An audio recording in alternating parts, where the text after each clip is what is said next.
Hi friends, welcome to Moudari home food. ఈరోజు మనం కమ్మగా చేపల పులుసు ఎలా చేసుకుందామో చూద్దాం.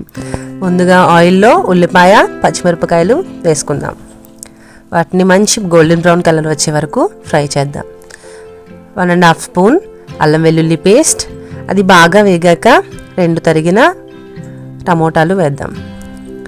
అలాగే ఉల్లిపాయలు, జీలకర్ర పేస్ట్ చేశాను, ఆ పేస్ట్ కూడా యాడ్ చేద్దాం.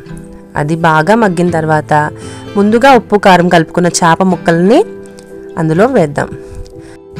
చేప ముక్కలకు బాగా మసాలా పట్టేలా ఒక్కసారి కలుపుదాం స్లోగా.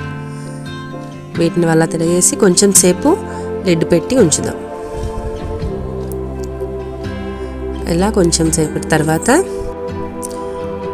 ఇప్పుడు వీటిని ఒక్కొక్కటిగా వెనక వైపుకి తిరగవేద్దాం. ఇవి కొంచెం ఆల్మోస్ట్ ఇందులోనే కొంచెం ఉడికిపోతాయి ఫ్రెండ్స్.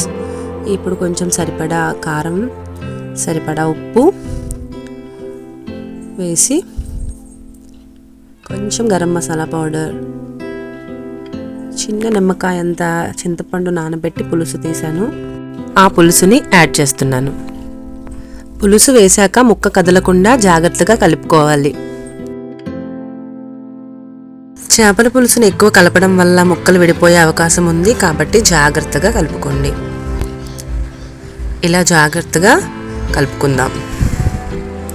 అంతే ఫ్రెండ్స్, పులుసు చక్కగా దగ్గరికి మరిగాక కొత్తిమీరతో గార్నిష్ చేసుకుందాం.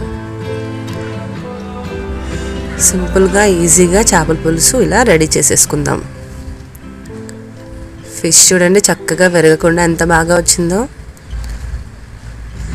దీన్ని ఇంకా సర్వ్ చేసేసుకోవడమే. వేడి వేడి అన్నంలో చేపల పులుసు వేసుకొని తింటే వా అదిరిపోతుంది.